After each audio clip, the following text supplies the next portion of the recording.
O sigui, nosaltres la roda de premsa farem dues coses. Una farem una valoració de la manifestació més en fred i d'alguna repercussió de la manifestació, i la segona part, si vosaltres voleu, parlarem una miqueta d'exactament com està el pla ideològic de la Conca de l'Ebre.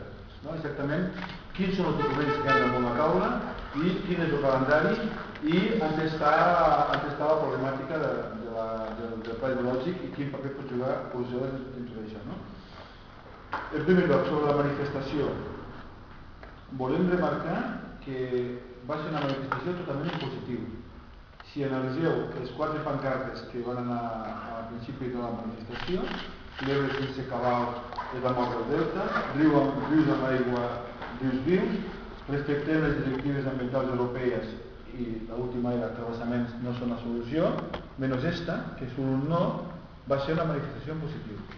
Ho dic perquè la nostra intencionalitat era portar la reivindicació de l'Ebre, com sempre s'havia portat a la capital de Catalunya, en plan ciutadà, moviment ciutadà i en plan positiu. Amb això vol dir que mantenim el que seria l'estratègia de la plataforma d'enfocar la lluita per la defensa del riu en positiu. No? Nosaltres valorem que va ser un èxit, la manifestació. Va ser un èxit en quant a la participació de gent de tots els pobles de les Terres de l'Ebre. Creiem que va haver gent de quasi tots els pobles de les Terres de l'Ebre. Va ser un èxit en quant a la participació de les ONGs que ens van donar suport, però sí que és veritat que no van mobilitzar gran quantitat de gent, però sí que van ser presents, perquè ho van ser notar. Per tant, això és important perquè era d'alguna manera després de l'intent de criminalització o de marginació de la gent de les Terres de l'Ebre i de la plataforma quan el decret de sequera, tornar a Barcelona d'una manera com la que vam tornar i a més tindre el suport nominal de les federacions de veïns, d'entitats culturals, esportives i ecologistes i tal, doncs donava la idea que la imatge de la plataforma no s'ha desgastat.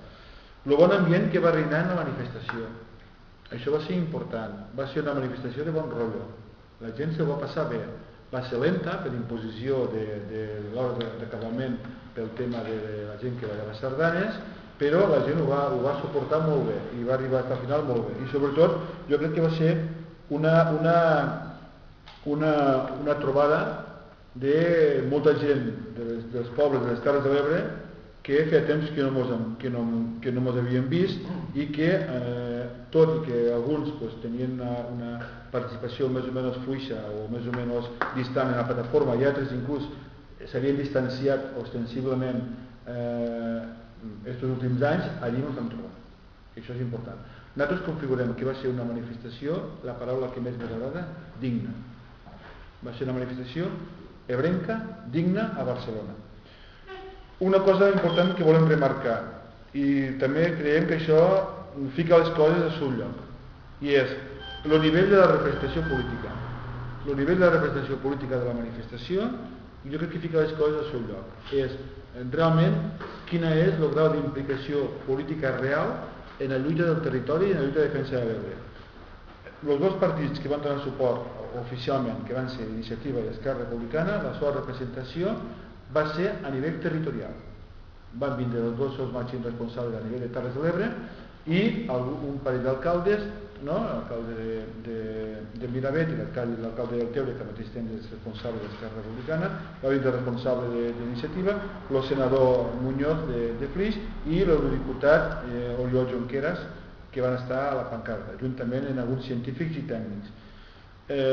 Jo crec que això és important ressaltar-ho, i és en què les Terres de l'Ebre, una vegada passat el boom de l'etapa de desgast de Convergència, per a les forces polítiques ha passat a ser un problema local, un problema no prioritari.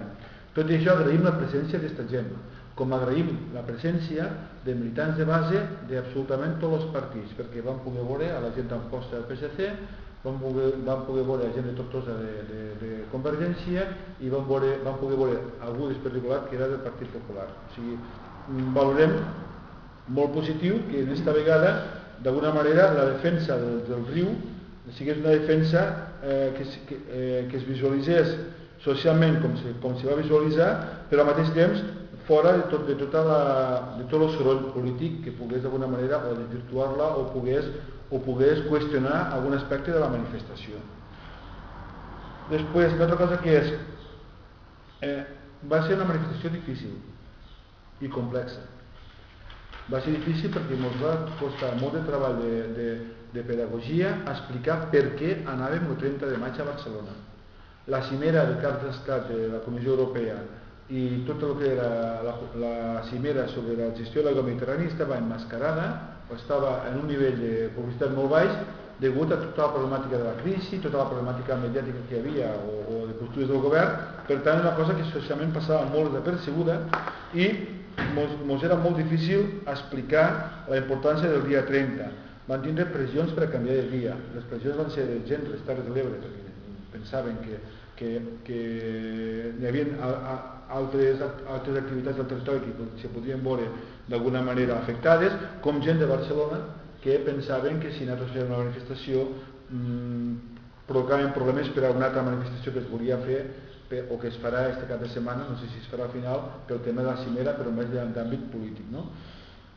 Però volem constatar, i això ho constatem molt positivament, que així com semblava que teníem un tractament de desconsideració per part dels mitjans de comunicació catalans globals, vam ser molt ben rebuts. Vam ser molt ben rebuts al Col·legi de Periodistes, quan vam fer la roda de premsa, i després el tractament posterior a la manifestació va ser molt positiu. Jo crec que vam poder influenciar diverses coses perquè sigués tan positiu.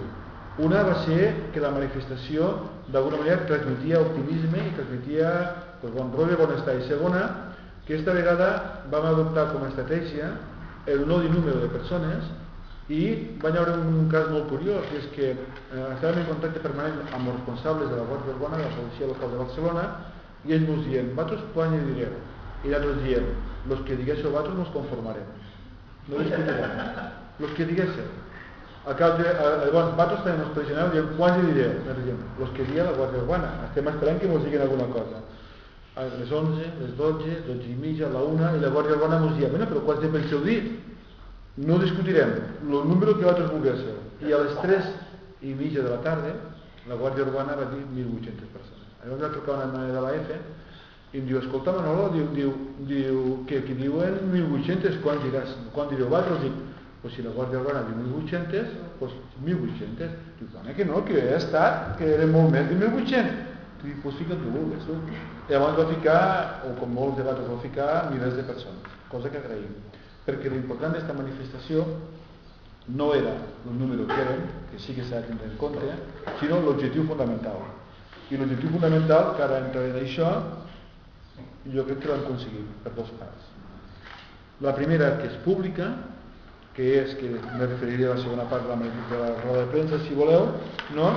És que Brussel·les prengués nota de l'actitud del govern espanyol en quant a la redacció del Pla Hidrològic de la Conca de l'Ebre i la determinació dels cabals mediambientals. Brussel·les això ja ho sap. Això vam parlar-ho a Madrid. Està parlat en els funcionaris de la Comissió Europea. Ho saben perfectament. El que passa que la manifestació, el que visualitzava sobre el terreny era que no era només una demanda tècnica o una demanda dels grups ecologistes, sinó que era una demanda social. Que detrás de demanar la determinació de cabals mediambientals, detrás de demanar que hi hagi aigua per a salvar el delta, hi havia una inquietud social important. A més, una inquietud social respectuosa, cívica, transversal, políticament i transversal personalment. Hi havia gent de tots els edats, no? I això, d'alguna manera, no va fer que la Comissió Europea tragués l'apercebiment a l'estat espanyol perquè ja ho tenia previst, però ens dona la impressió que ho ha avançat, perquè aquest apercebiment estava previst que sortigués a finals de mes de juny, i això ho sabia. Per tant, va ser sorpresa per a nosaltres que sortigués 3 dies després de la manifestació. I després l'altra cosa important, i és que la manifestació va ser un diumenge i el dilluns es van trucar del Ministeri de Medi Ambient, Pesca i no sé quantes coses més, demanant-nos que volien